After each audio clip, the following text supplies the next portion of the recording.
Missed an episode of your favorite podcast? Choose from over a decade of content in our archives, not just the latest episode. All free at GCNlive.com.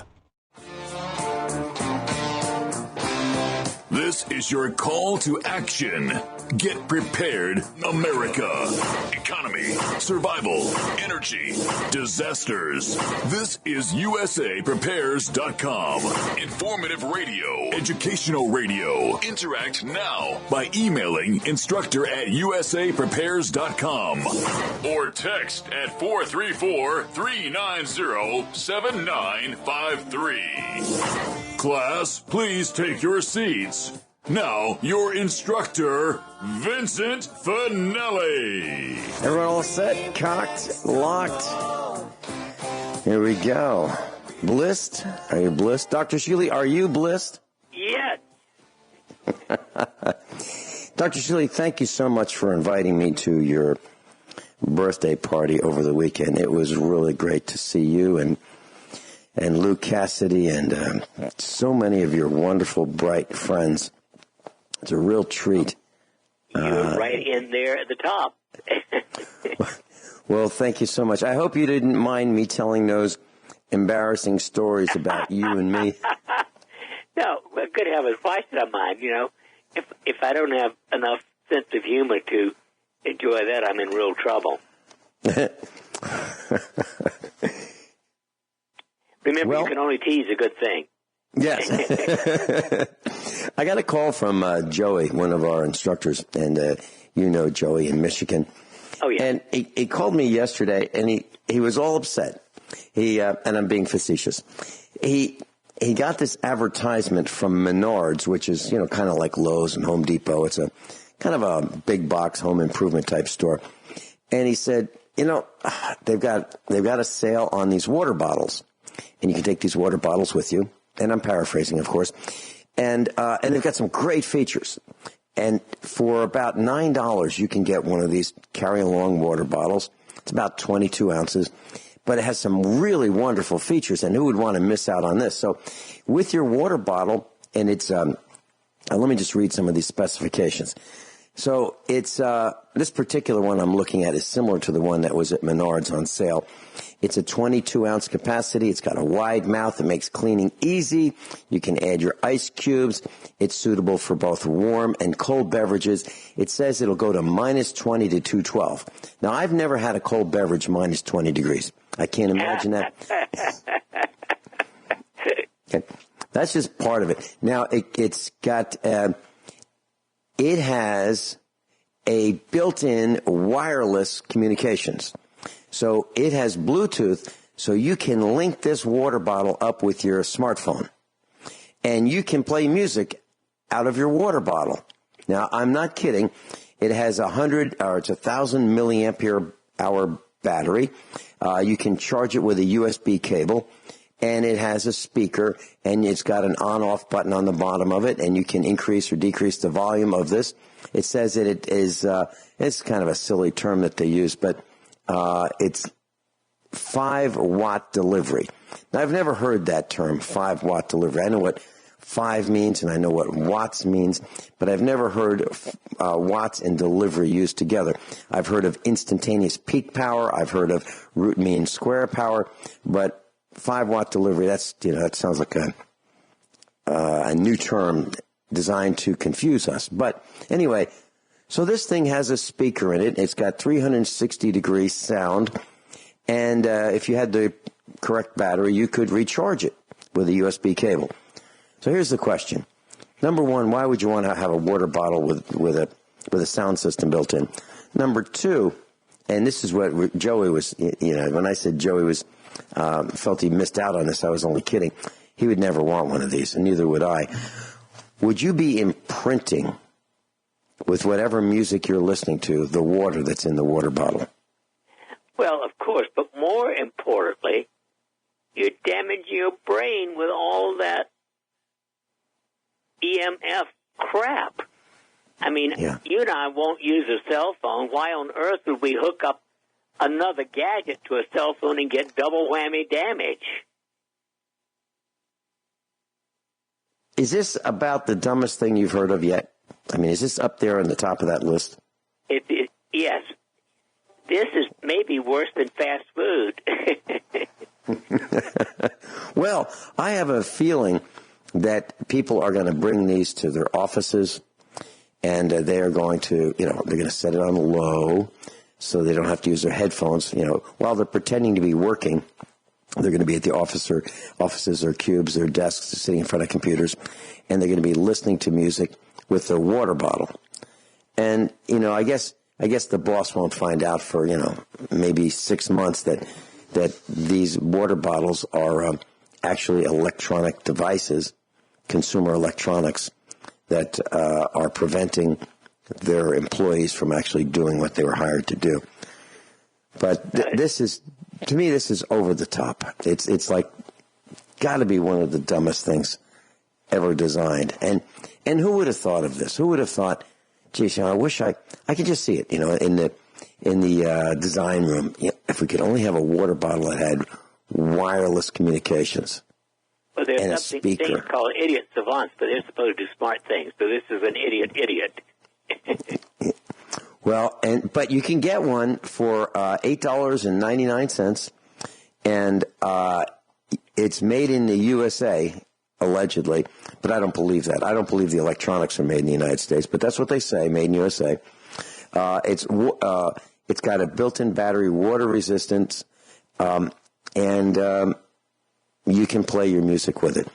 What a great gift to give someone who you think needs to have a lower IQ. Original, you can get it at Amazon, $19.99, and free shipping. You can buy it for about $8.99 at Menards, and get an 11% discount to bring it down to a little less than $9.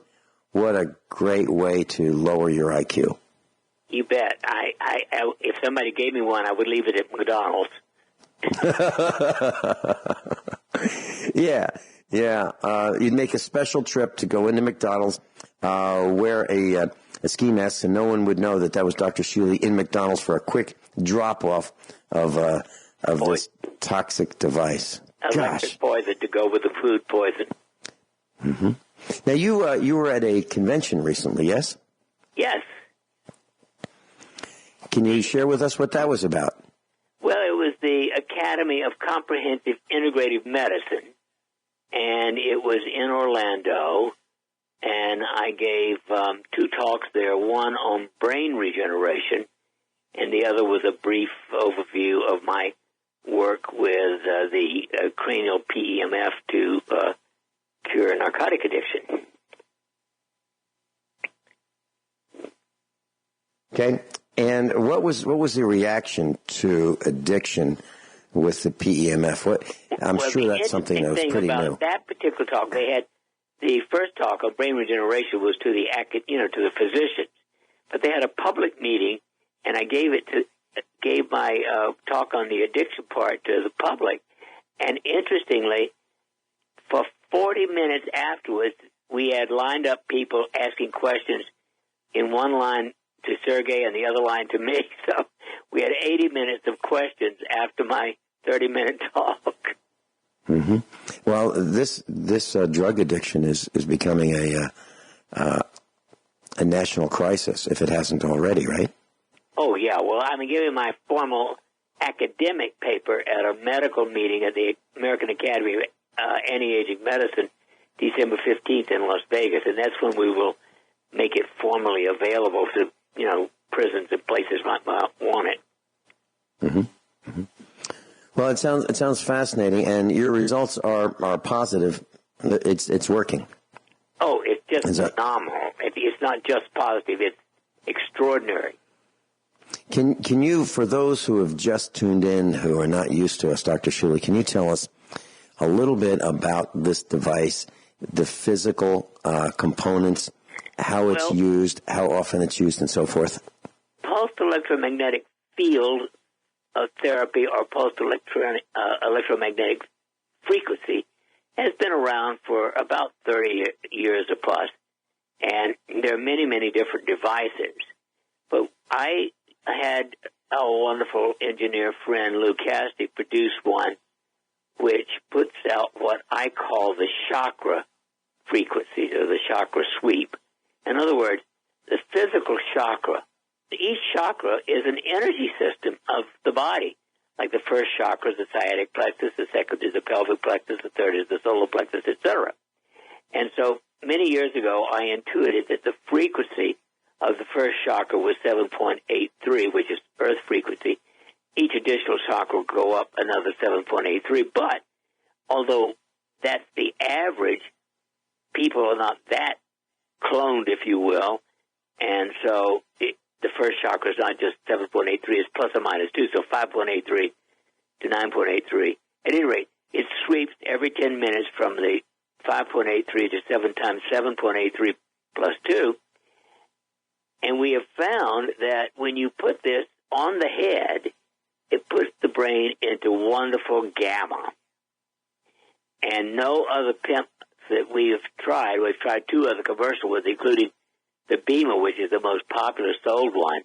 And the Beamer only puts the brain into delta, which is relaxation. But the gamma is the woohoo, in the zone, the state of optimal happiness, creativity, and just feeling great. And so the people wear it a minimum of 1 hour a day. These are being used on 12 prisoners who've been confined for 2 years to a prison system.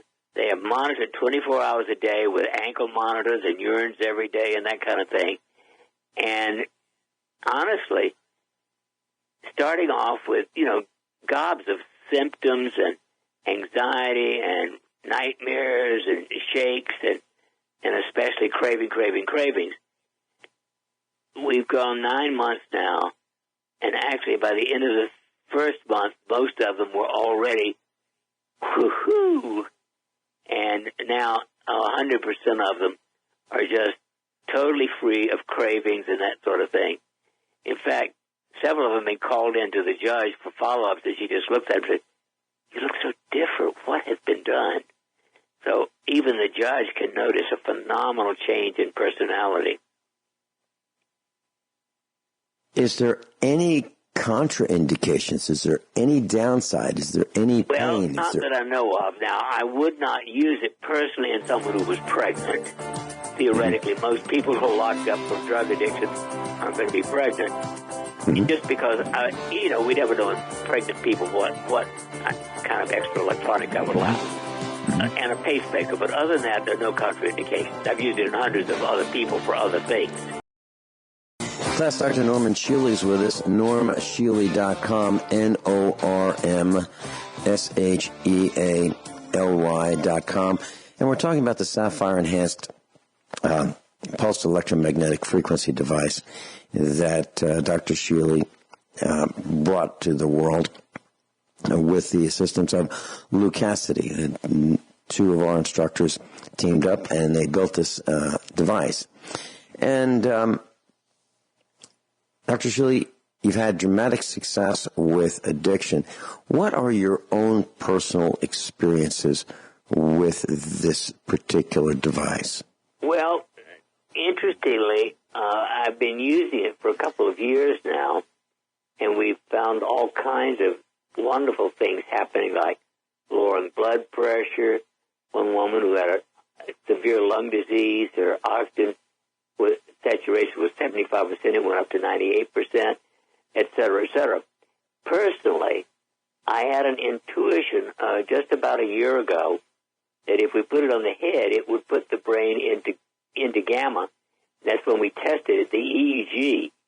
And if you put this near the head, just near a couple of inches even from the head, it will put the brain into gamma frequency. We have cross-checked it with the Beamer, the most popular sold PEMF device in the world, and another commercial device that one of my patients owns, and they only produce delta. So to my knowledge, ours is the only PEMF device that puts the brain into gamma, which is particularly useful for people with narcotic addiction because they just don't have any gamma. Okay. And what about creativity? Have you studied the effect of this device with being more creative? maybe studying for exams. Now you're getting into the most difficult psychological thing I know, because I don't know a psychometric test for creativity. My suspicion is it would improve that. Personally, I've been a moderately creative person all my life. I mean, I've got 15 patents already and a couple more pending. And but I don't know a way of testing that. I got to look that up and see if there is such a test. Mm-hmm. Well, and the reason I'm asking is I'm hearing more and more stories, true life events from people I know who are having difficulty, young people at the college level, who are having difficulty managing the stress of exams, the stress of college life, and so forth. Now, to me, I thought working was more stressful. I thought having a job and a boss saying, now faster, more, hurry up, where is it?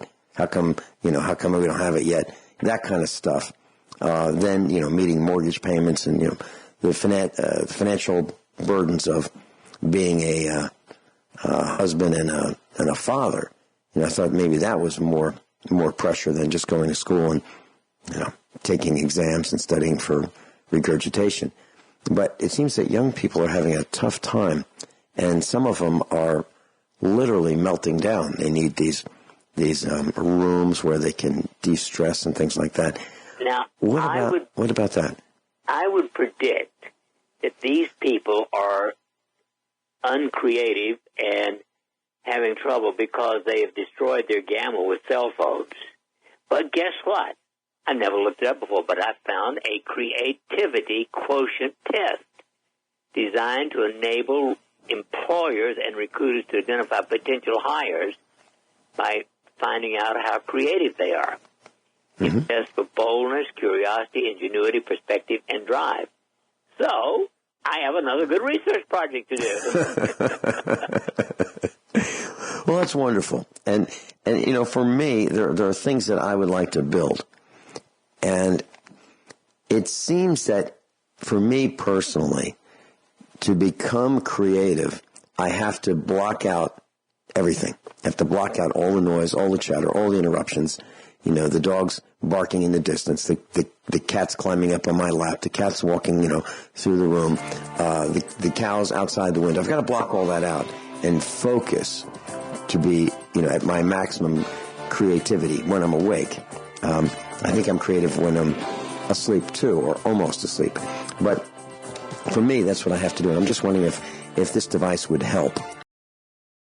Dr. Norman Shealy is with us. Dr. Shealy, I was reading an article about this woman. She was 75 years old. She was 75 years old, and she died in torturous pain after a Tennessee nurse accidentally gave her an execution drug that caused her lungs to shut down and left her brain dead. So it goes on to say that, this is dailymail.co.uk, 75-year-old patient in Tennessee was given a fatal dose of the wrong drug. She was given this deadly dose at Vanderbilt University Medical Care Center on December 2017 and died 2 days later. The doctor ordered that she be given 2 milligrams of Versed, V-E-R-S-E-D, a drug for anxiety. She was instead given 10 milligrams of I don't even know how to pronounce this, V-E-C-U-R-O-N-I-U-M, which is used as a muscle relaxant during surgeries. It's also used as a part of a lethal injection drug cocktail for prisoners sentenced to death to paralyze them and to initiate, to stop the inmates breathing. The nurse realized what she did, and she alerted the doctors the same day. Should be the same second. So it says that the patient would have experienced torturous, searing pain as her lungs shut down and she was unable to verbalize what had happened. Dr. Shealy, are you concerned about the wrong drugs being administered in clinics, in hospitals, in nurses making mistakes like that. How can that happen? The statistics as of July 2000 were that 106,000 people die in hospitals every year because of drug misadministration. Other than that, Mrs. Lincoln, the play goes on. Well, I saw it firsthand twice in my life. I saw a nurse squeeze a bolus with fentanyl, and it caused our son to code blue right in front of my eyes, and the nurse denied it. And I called for a code, and there happened to be a Navy surgeon who heard me, and he ran in and used Narcan and reversed it. If it wasn't for him, our son would be dead a long time ago. I saw it. The nurse denied it. Wow. And that's yeah, home. that was very close. I mean, I was there for the whole thing. From, I said, don't do it, don't do it, don't do it. And she was trying to get an air bubble out of this computerized pain medicine device where you just, click the button and it gives you another amount of pain through pain medicine through an IV. And she just squeezed the bag, and boom, he got a massive dose of fentanyl, and it just killed him. I saw him rise up, gurgle, and boom, he was down. And I called the code, and that nurse denied it. And if I ever see her, I would enjoy what would happen next. But we got her fired, and here's what happened, Dr. Shealy. This is absolutely true. This gal, who was a part-time nurse, was a full-time dog groomer.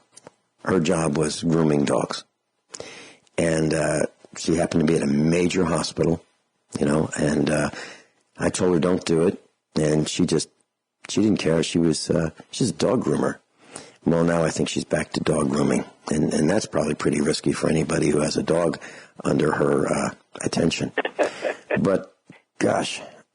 And, I'll tell you what I did. I don't think I've talked about this. But after that happened, I said, I want him transferred to intensive care, surgical trauma intensive care immediately. I want him to have a dedicated staff, no nurses coming and going. I want the same people for the entire shift. And they seemed to think that was unreasonable.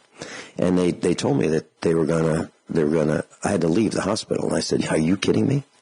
You just overdosed my son. I'm not going anywhere. You're going to have to bring the police. And the next thing is you're going to be on the 6 o'clock news. And I demanded a bunch of things. I demanded that they rewrite their policies for this kind of treatment. And my wife and I slept for the next several days in surgical trauma intensive care. I demanded that he have his own room. And they did everything. They literally did everything that I asked for. I really wasn't asking. I was telling them. And whatever happened to the RN? She was fired. She was fired. That's the least they should have done. They should have beaten her butt. Well, that's what I would do. I mean, if I ever meet her. We need caning in public square for that kind of crap. Absolutely. Absolutely. I mean, we're dealing with fentanyl. He was overdosed with fentanyl, and that's an epidemic of fentanyl is killing people left and right. I mean, a small amount would take out an entire neighborhood. So I was livid, and you know what they do? The first thing they do when this happens at a major hospital, they bring in a specialty team of nurses, and it's called risk management. Risk management.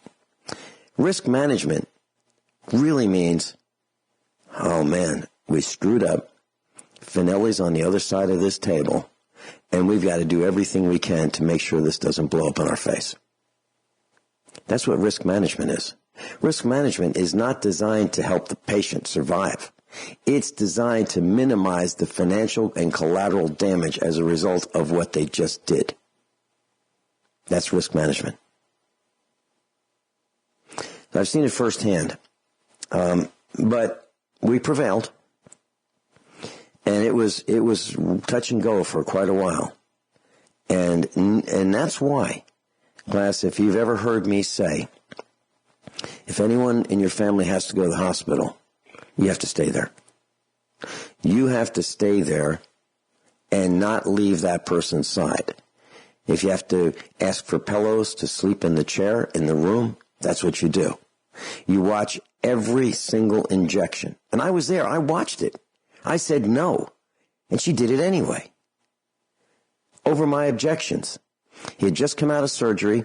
He was hardly conscious. He was, he was able to talk, but he was still, he just came out of the recovery room. They wheeled him into the room, into his hospital room when she did it, right then and there.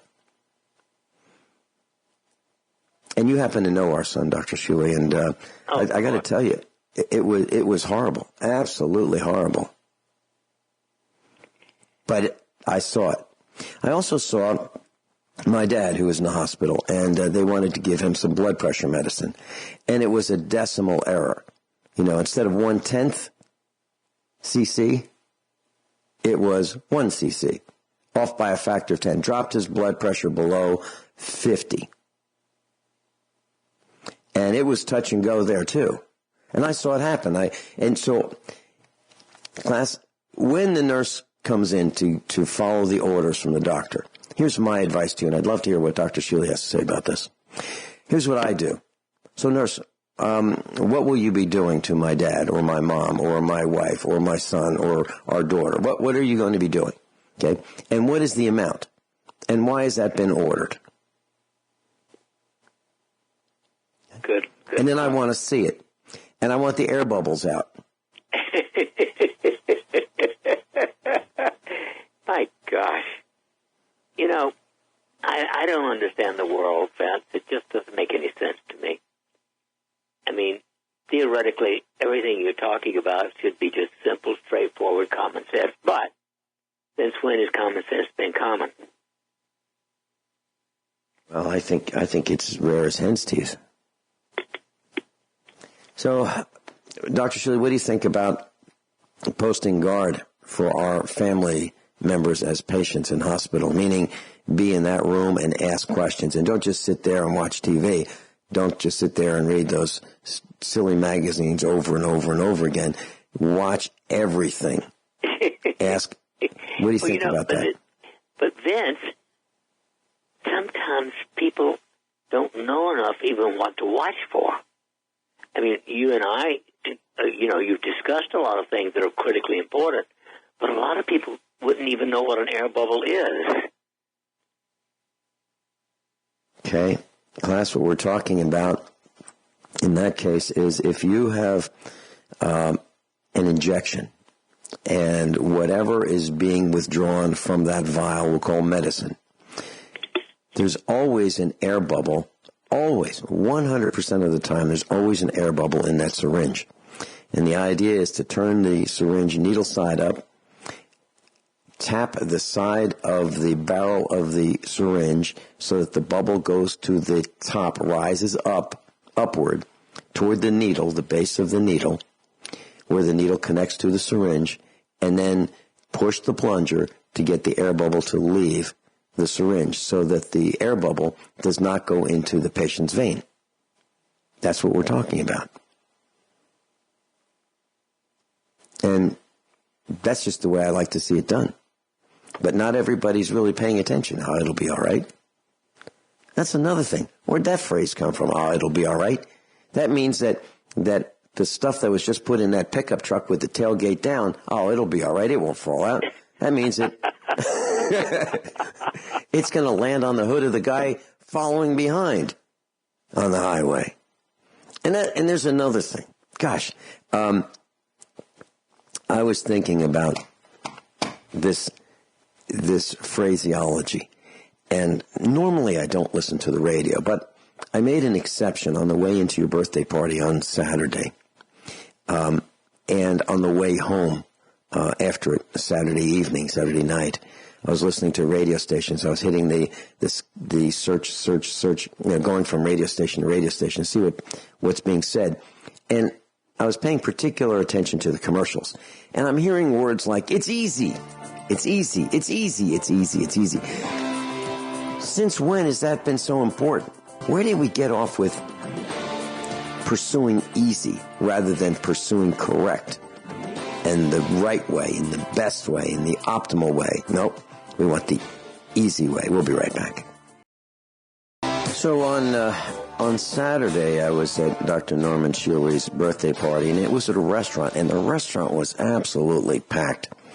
And the moment I saw Dr. Shealy, he was seated. He got up from his seat at the table, gave me a great big hug. I saw Luke Cassidy.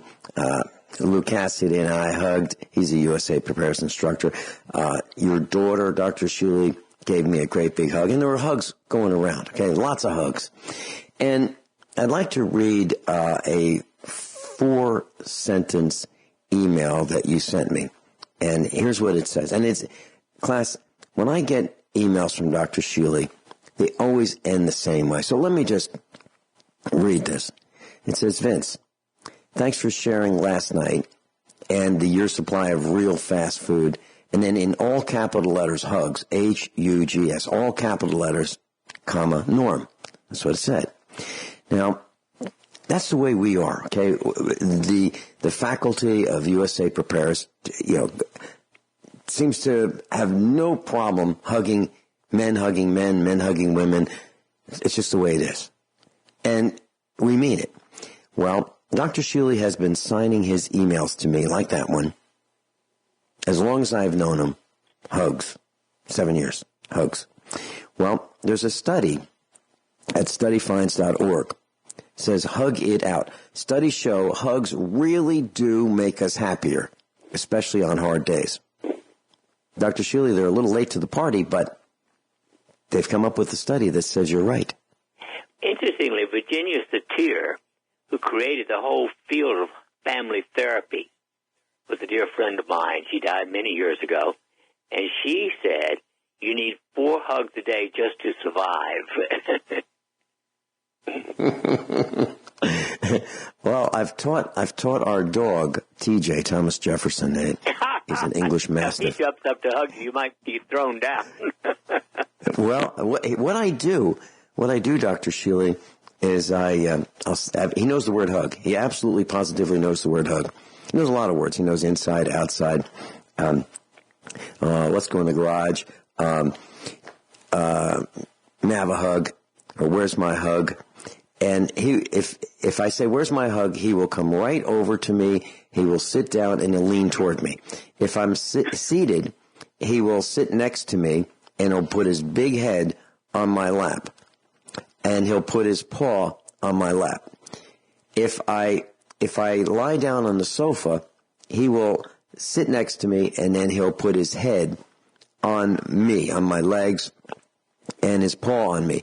And he's so big that he can literally walk past the kitchen table, and if he wanted to, he could just rest his head on the kitchen table. So that's how tall he is.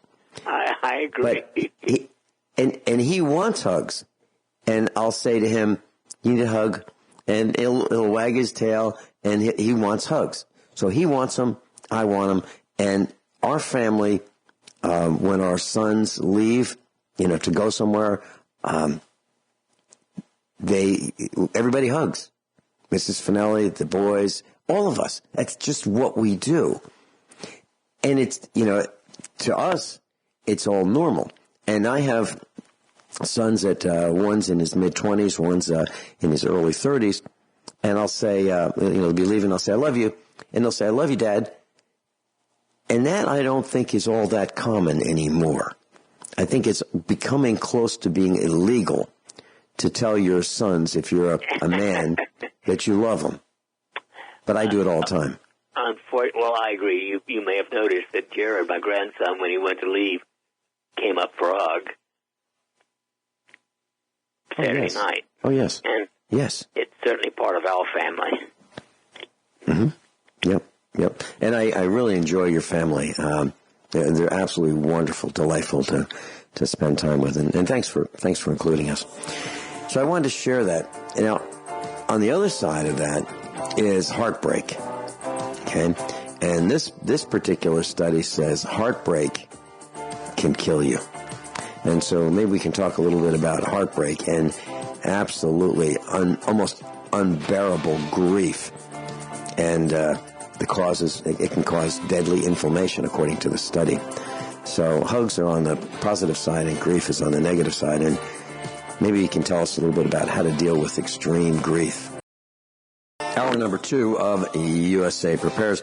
Just a quick thank you. Charles in Ohio, thank you for sending me the Javelin, a source book. I really appreciate it. It's great that you just happened to come across that. And Charles is one of our instructors. He's a gearhead.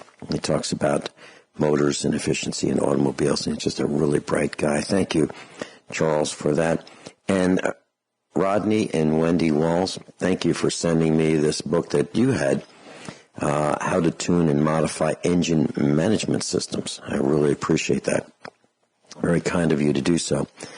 So, grief.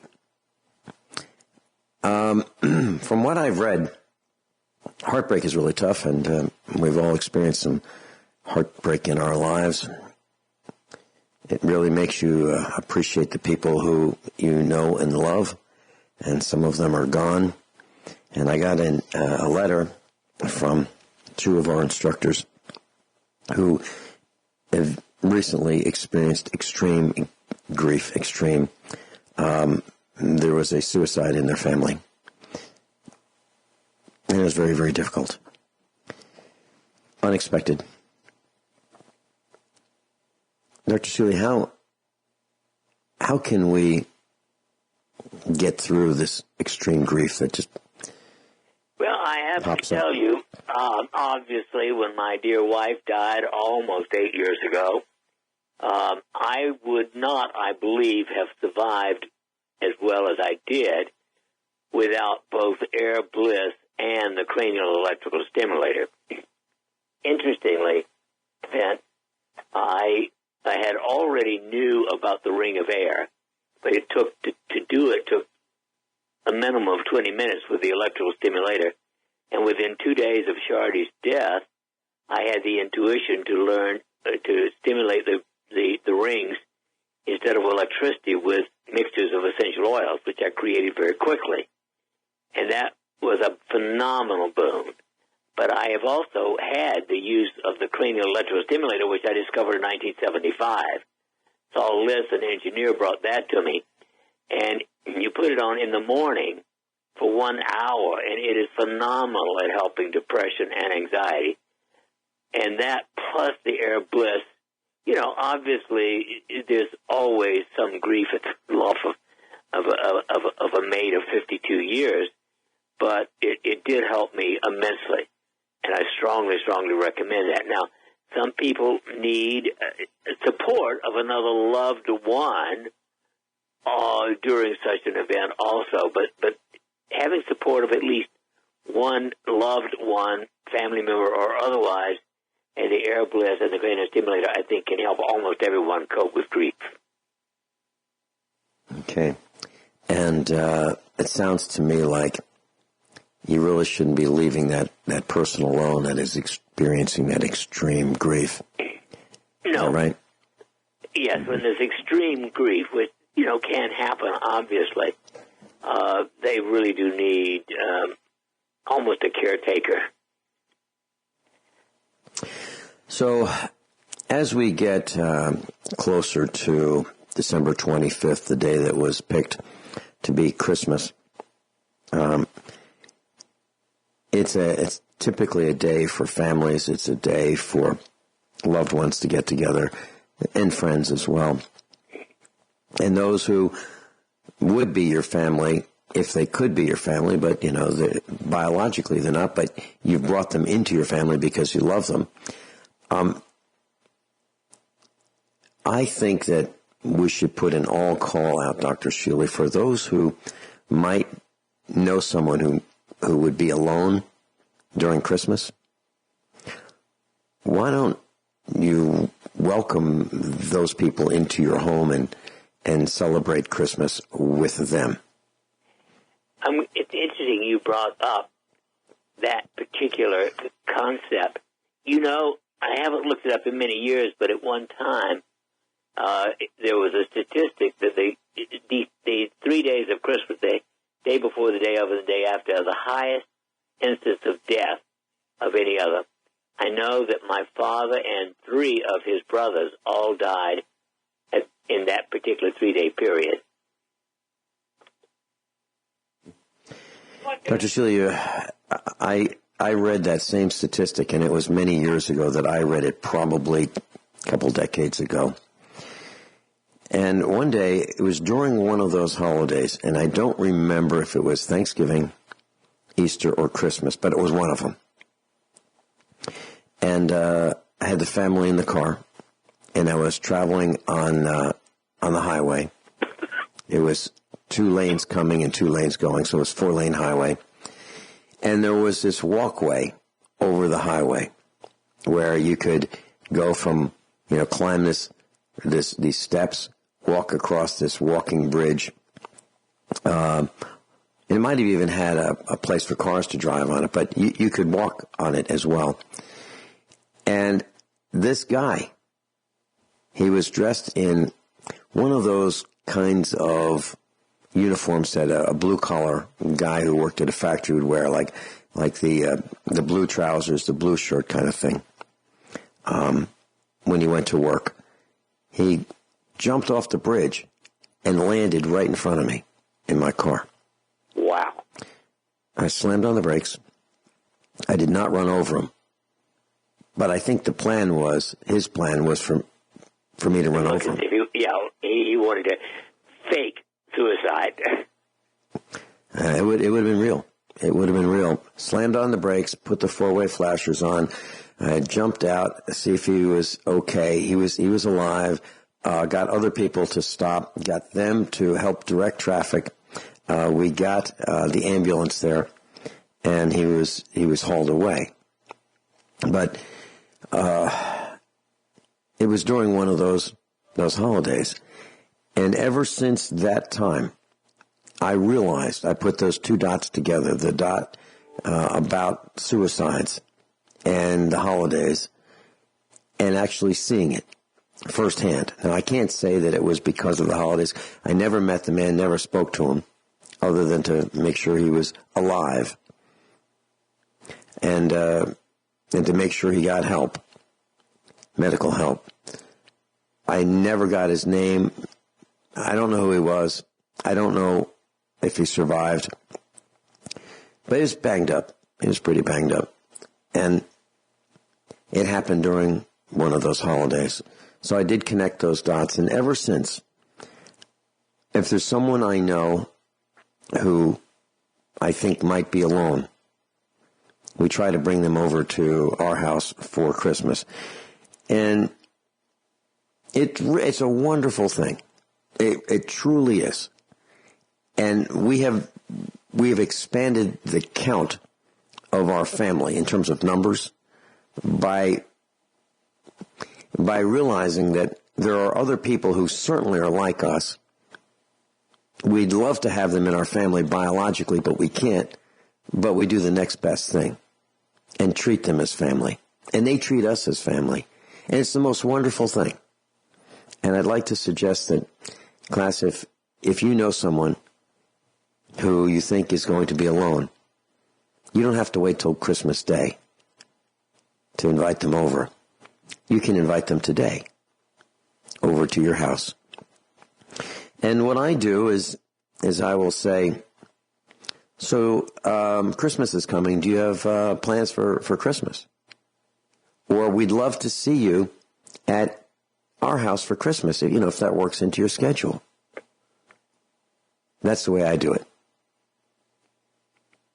Well, interestingly, I looked it up on the internet, and the number 1 day of the year for the highest single number of deaths is Christmas Day itself. It's almost twice as many deaths as any other day of the year. New Year's Day about 1.5 times as many as any other day. Thanksgiving over 1 time, almost New Year's. But the number one is Christmas for sure. Well, those 2 days that you mentioned, Dr. Shealy, Christmas and New Year's, in my mind, remembering back, Christmas is, of course, is friends and family, and it's happy and it's joyous, and who would want to miss out on that, right? And then New Year's, same kind of thing, friends and family, happy and joyous. Who would want to miss out on that? So if you can, please consider those who might be alone and spend time with them. Dan Sutterfield in Missouri, welcome. You're on with Dr. Norman Shealy. Sir, you guys are doing great today. Thank you. Have a good one. What's up? Well, I'm a little off topic here, Vince, except I guess we're all trying to do things to better our life, and that's obviously what you're talking about. I've got something that maybe some of your listeners aren't aware of, and if they've got firearms, I would like to think they should be aware of it. I thought of a pretty good analogy the other day on this, Vince. I've always wanted to learn how to fly an airplane. Not a big one. I wouldn't be interested in something huge, but just a little single-engine airplane. And from what little I know about it, and it's very little, and I did take a ground school once. You know those people talk in acronyms, Vince? My goodness. It's hard to follow them.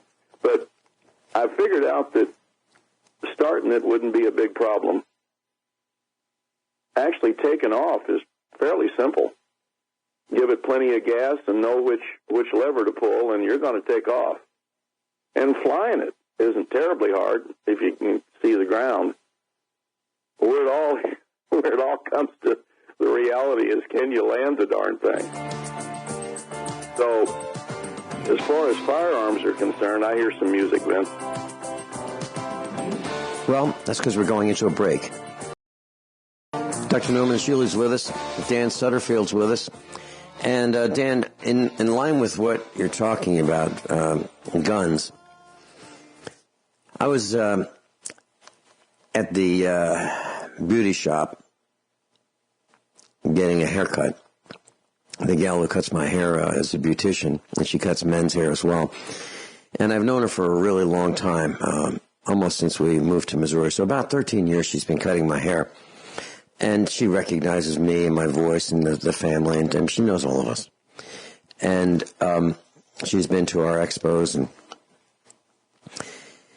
so I called her up because I wanted to get a little cleaned up for Dr. Shealy's birthday party, and asked if she could cut my hair, and she said sure. She closed at 12 o'clock, and I had an hour to get there and get my hair cut. So I said, I'll be right over, thanks so much. And I was in line. There was one person ahead of me. And after that person left, she said, she put the apron around me and said, look, there's this guy who says he might come back, and I'm really kind of concerned. I said, this is a pretty girl. She's probably in her 30s. And she was concerned about being alone in this shop on a Saturday with this person she didn't know. I said, no problem. So I said, I'm just going to sit here, and I'm going to tell you that I'm waiting, and would it be okay if I waited? No, a guy came in, and I said to her, hey, would it be okay if I just sat here and waited, because I've got to wait here just a little longer before I leave. Is that okay? And she said, that'd be fine. And the guy heard this. So, I'm acting like I'm reading the newspapers and or the magazines, and I was ready. I was ready to protect her. And she knows that I carry a .45, because many years before that, it was kind of chilly out, and it was my turn. I was called, and so I said, well, let me just hang up my rider jacket. I hung up my rider jacket, and then there was my .45. right at my side, because you could see it with the rider jacket off. And she said, "You've got a gun." I said, "Yeah, but I can leave." She says, "No, that's okay. I know you." So now she knows it. And I was talking about how if I'm there, I can help. If I'm not there, they're on their own. But I don't have to be there. Well, those were in the early days when she didn't know me very well.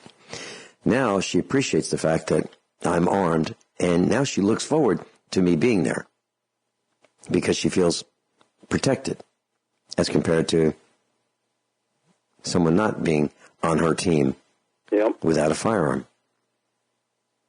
Does that dovetail with what you're thinking? Absolutely. Absolutely. That airplane analogy I was getting into there, it can be looked at the same way with a firearm. There's a lot of people that have them, and that's great. And probably most everybody that's got one can shoot it, and that's good. And they probably know how to clean it. And some of them even go hunting, and that's fine. Within the guidelines of the conservation department, go hunting, enjoy a rabbit, squirrels, some pheasants, a deer now and then. None of those critters shoot back. And I've been jumpy before in the woods, excited, heart pounding, that buck comes up or that turkey's coming into the decoys. Oh my goodness, that's a thrill. It's really exciting. Can you imagine somebody walking towards you with a firearm or threatening you in a life-threatening manner? Yeah, I can. Oh, and I can do a little bit. I never had to face combat, but times 100, times 1,000, and if you don't have muscle memory to call on during those times, you're probably not going to make it, Vince. No question. Even if you've got the firearm, even if you know how to shoot it, if you haven't developed muscle memory to override that stress, you just as well not even have the firearm. You're not going to hit what you're aiming at, or you're not going to be fast enough. You're going to lose. So what do we do? You get professional training to develop that muscle memory.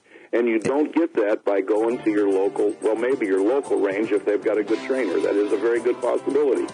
But if you've just got a place out behind the house where you shoot into a dirt bank, that's not good enough. Dr. Norman Shealy's with us, normshealy.com. Dan, you've got a something just for USA Prepares class members and instructors? Absolutely, Vince. I want to preface this with a statement. If you've got a firearm and you go to the range once a week, once a month, once a year, whatever, and you practice, and you haven't been professionally trained, you're doing three things. You're wasting time, money, and you're developing bad habits because you don't even know what you don't know. And it's not that people aren't smart. It's just, come on, folks. Who would get in an airplane without proper training? Yeah, you might be able to start it. You might be able to take off. You might be able to fly till you almost run out of gas. You might see the runway. How in the world are you going to land that thing? Especially if there's a crosswind. There's so many things trying to bring that thing down. From what I've read, you just don't do that and survive it usually. So the same thing happens with a firearm. You get in a stressful situation and you don't have training that developed muscle memory so that you can instinctively call on that muscle memory to get you through that high-stress situation, you're probably not going to come out on top. And that's what it's all about for your life and the life of your loved ones.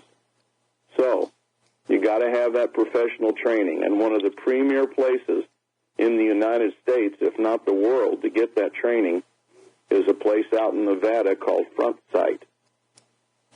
I joined that organization in 2009, and I've invested with the company about 5, maybe 6 times now since 2009. And that's raised my level of membership with them. And every time I invested, they gave me lifetime memberships to do with as I see fit. And the membership levels that I have right now to do with as I see fit are called Commander Lifetime Memberships. And I would encourage anybody that's never had professional training to at least go to their website, frontsight.com, and look at what they're doing out there, folks. They've got over 50 different ranges. In 20 years, they've trained over 1 million people. They train more people in 1 year than all firearms facilities in the United States combined. Dan, we're low on time. Tell us quickly what... We've got a lot of perks. Yeah. Dan, tell us quickly what... we're running low on time. Tell us quickly what we should do. That membership, if you would stumble on it online, they ask $25,000. You can go there as many times as you want, take as many classes as you want for the rest of your life, and then choose a designated beneficiary. It passes on. It never dies. I'm offering that to the listeners here for $400, Vince. Christmas special, okay. Call it whatever you want. You owe it to yourself to get that training. What number do we call? Call my house. I've got a landline, 573-762-2356. I also have a cell phone. It's 573-465-2356. And I'll talk you through everything you have to do it. We can do it all over the phone. Great. I appreciate it. Dan, I'm going to repeat that number, and thank you for calling in and making that offer available to our class. The phone number, 573-762-2356. That was Dan Sutterfield. Thank you, Dan. Okay, back to Dr. Norm Shealy. Dr. Shealy, 12% of American adults are metabolically healthy, according to the study I've been reading. That's 1 out of 8 is healthy. 1 out of 8 Americans is healthy. I that, Vince, because although you can be metabolically healthy, with what we can measure metabolically, but if you don't have certain habits, we know that your life expectancy is markedly decreased by each essential habit that you don't have. And only 2.7% of people even have the 5 essential habits for health and longevity. And can you share with those who might not have heard that, Dr. Shealy, what are those 5 habits? The number 1 is a normal weight. That is a body mass index between 18 and 24. That is the top of the list. The number 2 is no smoking. The number 3 is eating a minimum of 5 servings of fruits and vegetables a day. Average American is 2.2. Next is exercise, a minimum of 30 minutes, 5 days a week. And finally, sleep 7 or 8 hours every day or night. Okay. Well, let me just recap that for those of you who are driving and listening to your radio. Normal weight, your body mass index between 18 and 24. No smoking is number 2. Eat a minimum of 5 fruits and vegetables every day. Exercise a minimum of 30 minutes 5 times a day, and sleep 7 times a week. I'm sorry, 5 times a week, excuse me. I wrote 5XD. I meant 5XW. Okay. And sleep 7 to 8 hours a day. Well, I was reading an article about losing sleep. Even just a couple of hours of lost sleep makes us angrier. Well, maybe that's one of the reasons why people are so angry. And I, as a curiosity, when I meet people at the cashier, like at the Chinese factory outlet, or wherever I happen to be, where I have a couple seconds in a row to chat with someone, I will say, so are people becoming more grumpy? Oh, yes. People. And that's always the answer I get. I never hear, no, are you kidding? People are just delightful. They're bubbly. They're effervescent. It's just wonderful being here, talking to customers. No, it's not, because the customers are becoming more grumpy. And that has become universal, and it's increasing with people are becoming more and more grumpy. And Dr. Shealy, do you think that losing a couple hours of sleep makes us more angry, as this research study that I was... Absolutely. Losing 1 hour. Actually, people who sleep 6 hours instead of 7 minimum function at the level of a slightly drunk individual. Wow. That means behind the wheel. Yeah, and of course, if you're slightly drunk, you have a marked increase of anger.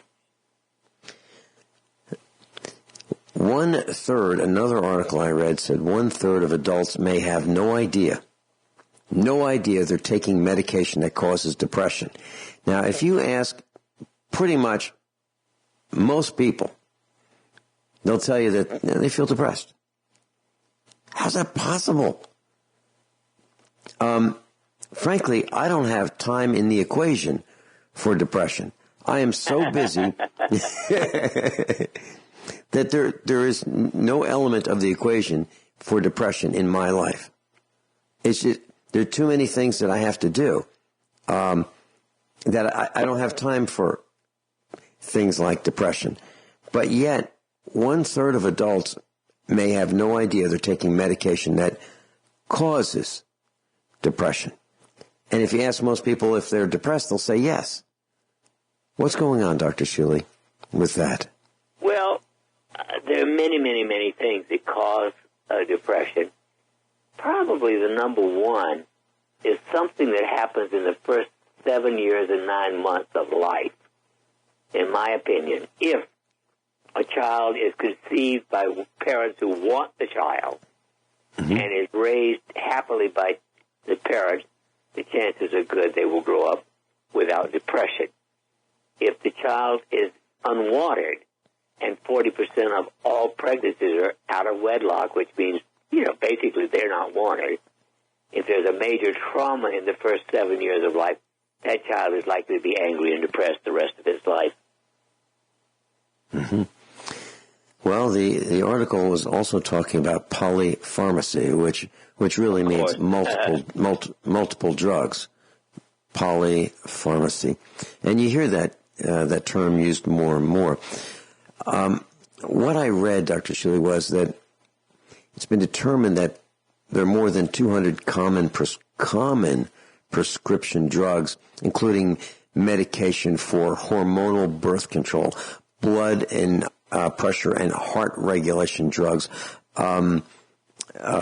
proton pump inhibitors, antacids, painkillers. All are linked to depression and possibly suicide as what they call side effects, which you call complications. Yeah. According to one study, by the way, 35% of Americans get less than 7 hours of sleep a night. Yeah, I have a feeling that has something to do with the boss and the job. And, I had a boss who was miserable, had a wonderful job, but a miserable boss. And I just went to his boss and asked his boss if I could have a different boss. And he said, sure. I really did. I was working for a major bank in the country, and I had a wonderful boss. He was just a great guy. He was a senior vice president. And one day he announced that I'd be working for one of just a vice president, and this who reported to him. This guy was mean. He was a drunk. And so I decided that I would start buying investment properties to become a little more financially independent by becoming a landlord. And shortly, within a matter of months, I had cash flow that was sufficient to ride me through if I quit my job. So I had a built-in safety net that if I lost my job, I could keep it go. I could keep the mortgage payments going by this real estate investing that I've been doing, becoming a landlord. And I had the courage to ask my boss's boss if I could move over to a different boss rather than the one he assigned me to. And he said, sure. And I got a new boss. It was great. But, normally we don't have courage to do that. Dr. Norman Shealy's with us. Dr. Shealy, I read this article and it just frosted me. And I'm noticing more and more that people just cannot communicate without using profanity. And here's just one more example. So, the former First Lady, Michelle Obama, made a comment during her appearance at Saturday's Barclays Center in Brooklyn, where a large crowd of thousands came to see her promotional appearance for her memoir. Her memoir is called Becoming. The former First Lady was commenting about whether women can experience equality in both their marriage and the workplace. Here's the quote.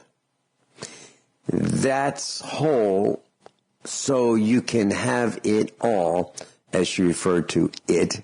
Nope, not at the same time, Obama said. That's a lie, and it's not always enough to lean in because that, and the word begins with an S, it ends with T, it has 4 letters, that blank doesn't work all the time.